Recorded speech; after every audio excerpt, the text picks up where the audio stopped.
बुनियाद पर ऑपरेशन किया गया। शौदा में कैप्टन नौमान सलीम समेत हवालदार अमजद अली, नायक वकास अहमद, सिपाही एजाज अली, सिपाही मोहम्मद वलीद और सिपाही मोहम्मद शहबाज शामिल। सदर, वज़ीर आज़म और वज़ीर दाखिला का शौदा को खराज अक़ीदत।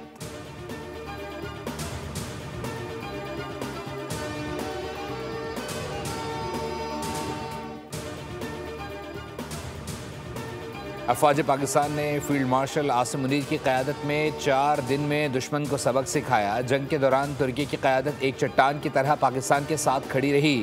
पाकिस्तान और तुर्की यकजान दो क़ालिब हैं।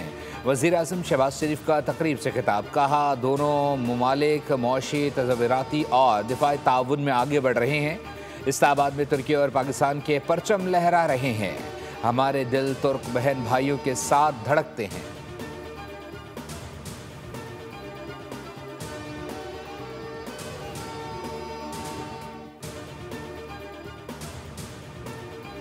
ज़रूरत पड़ी तो तालिबान रजीम को शिकस्त देकर दुनिया के लिए मिसाल बना सकते हैं। किसी मुहिम जोई का जवाब सख्त और कड़वा होगा। वज़ीर दिफ़ा ख्वाजा आसिफ का इस्तांबुल मुज़ाकरात बेनतीजा होने पर रद्द-ए-अमल। दो टोक ऐलान किया कि काबुल ने तसादुम का रास्ता अपनाया तो इसी तरह ही सही, दरअंदाजी की तो एयर स्ट्राइक भी शिद्दत के साथ होगी। सरहदी हदूद की खिलाफ वर्जी पर अफ़गानिस्तान के अंदर भी जाकर जवाब देना पड़ा तो देंगे। हमने खुलूस के साथ मुज़ाकरात किए लेकिन काबुल मुखलिस नहीं। तालिबान के लगाम दिल्ली के हाथ में है। अफ़गान सरजमीन हमारे खिलाफ इस्तेमाल हुई तो भरपूर जवाब देंगे। ज़रूरत पड़ी तो हम उन्हें तोरा बोरा जैसे मकामात पर शिकस्त देंगे जो अक़वाम आलम के लिए दिलचस्प मंजर होगा।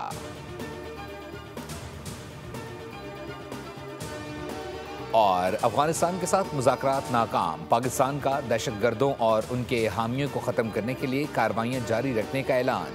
4 रोज़ा मुज़ाकरात के बाद वज़ीर इत्तलात अता ने सोशल मीडिया पर जारी पैगाम में कहा है कि बातचीत में काबिल अमल हल नहीं हो सका। पाकिस्तान ने मुज़ाकरात के दौरान अफ़गान सरजमीन को पाकिस्तान मुखालिफ दहशतगर्द तंजीमों के लिए इस्तेमाल होने से रोकने का मुतालबा किया, मगर तालिबान ने शवाहिद के बावजूद सरहद पार दहशतगर्दी रोकने की कोई ज़मानत न दी। तालिबान अफ़गान अवाम को गैर ज़रूरी जंग में धकेलना चाहते हैं। मुज़ाकरात के दौरान अफ़गान तालिबान ने इल्ज़ाम तराशी, टाल मटोल और हीले बहानों का सहारा लिया।